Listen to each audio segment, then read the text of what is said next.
Sak Maestro, seryoso makuha ang Isabuhay 2026 Championship? Paghahandaan lahat ng makakalaban niya sa tournament? Sa pag-announce ng mga MC na sasali sa Isabuhay Tournament, ay maraming ang viewers ng Flip Top ang nagtataka at nagque-question kay Enigma kung bakit kasali na naman si Sak Maestro sa tournament. Given na makalat nga ang pinapakita nitong performance sa kanyang mga recent battle, hindi nga ito laging fully prepared kaya madalas mag-stutter o worse ay mag-choke na naman sa laban. Ito rin ang dahilan kung bakit ang ibang taga-suporta ni Sak at ang Flip Top ay minsan ayaw na rin siyang makitang lumaban. Dahil ang karamihan ay nag-e-expect na hindi na naman ito maghanda o magcha-choke lang naman sa battle. Pero kahit ganon ay hindi naman natin maikakaila na isa si Sak Maestro sa pinakatalentado at pinaka-creative na MC pagdating sa pagsusulat at pagde-deliver ng mga bara. Sa tuwing kumpleto at handa ito sa laban ay talagang naipapakita niya kung bakit kabilang pa rin siya sa usapan ng may mga pinakamataas na potensyal sa liga. Marami pa rin kasi ang naniniwala na kapag nasa kondisyon at 100% prepare si Sak ay kaya niyang tapatan kahit ang mga top tier MC ng Flip Top. Kaya kahit paulit-ulit siyang nababash dahil sa inconsistency, ay marami pa rin ang curious at umaasa na baka ito na yung tournament run na tuluyan siyang magseseryoso.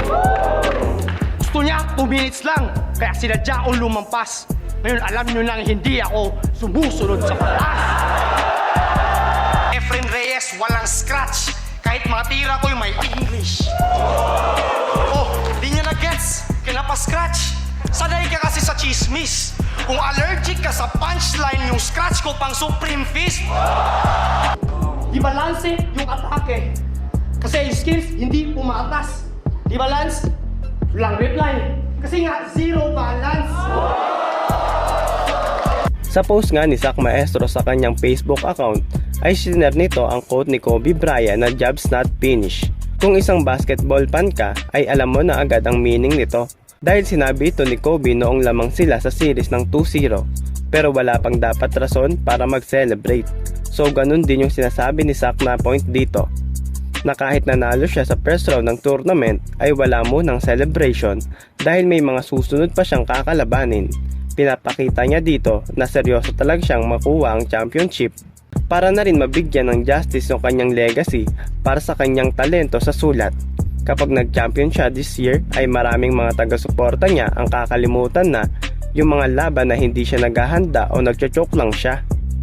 Shaboy natuwa naman sa naging performance ni Sak Maestro sa kanilang naging laban dahil pinaghandaan siya nito at hindi ito nag-choke.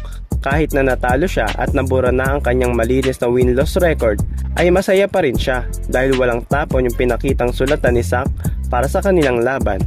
Kahit si Sak ay na-hype din sa announcement ng resulta ng boto ng hurado, makikita pa nga natin na napapa-shadow boxing pa ito.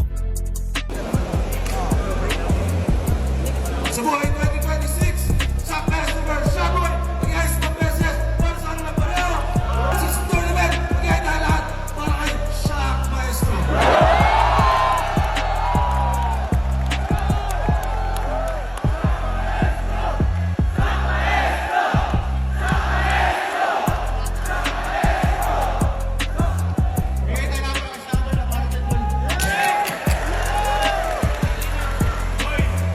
Sobrang sarap sa pakiramdam na yung Sak Maestro preparado yung lumabas dito.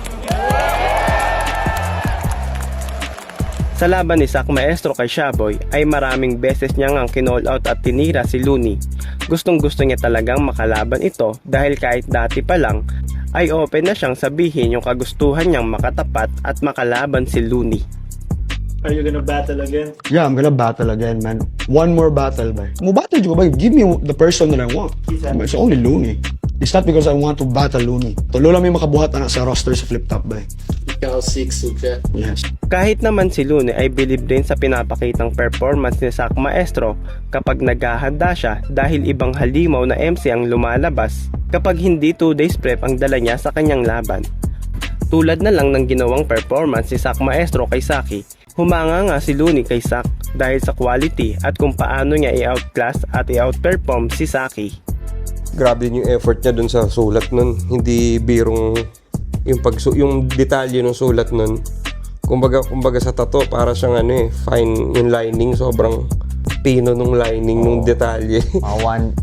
Yung paggagawa nga nun, yung si Charlie Day, yung meme na naka-web, yung mga evidence. Oo, ganun. ganyan. Galing nga eh.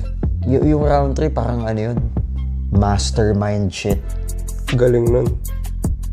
And ano rin dito kay Sak Maestro na talagang kung pag yung Sak Maestro is preparado, mahirap din matibag. Ano to?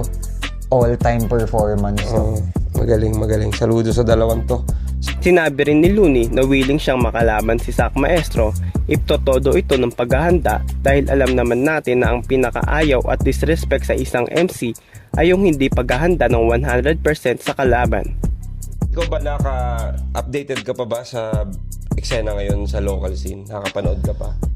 May iilan akong mga gusto. Like, Sino tong mga napanood mo ng mga bago na natripan mo? ako gusto ko makitang makalaban mo si Sak. Sak Maestro? Yeah. Pag nag-prepare siya, hindi naman siya kasi nagpe-prepare. Lagi Yo, to Sak. prep. Fan ako ni Sak. Trip ko si Sixth Threat. Trip ko yung Mo. Trip ko yung Jonas. Yung Akata nakakairita. Hindi yung this, bro. Ibig sabihin tumatago siya.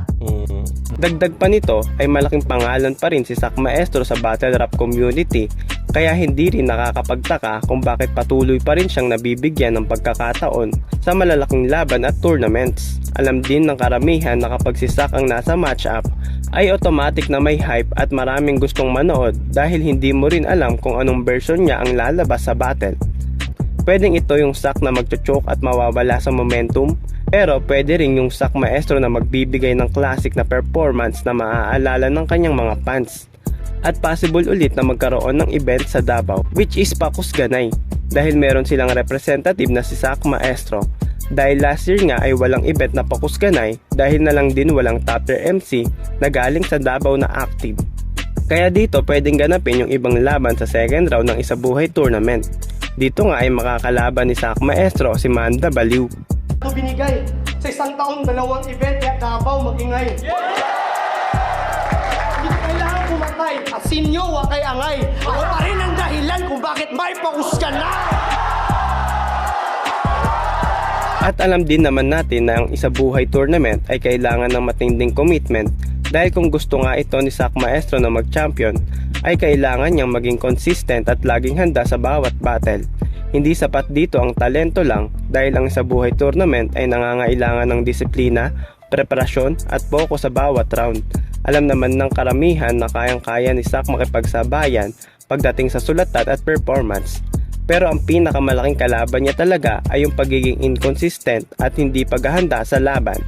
Kaya maraming fans ang umaasa na baka ito na yung pagkakataon para mapatunayan niya na kaya niyang panindigan ang buong tournament at maipakita ang version niya na matagal nang gustong makita ng mga supporters niya.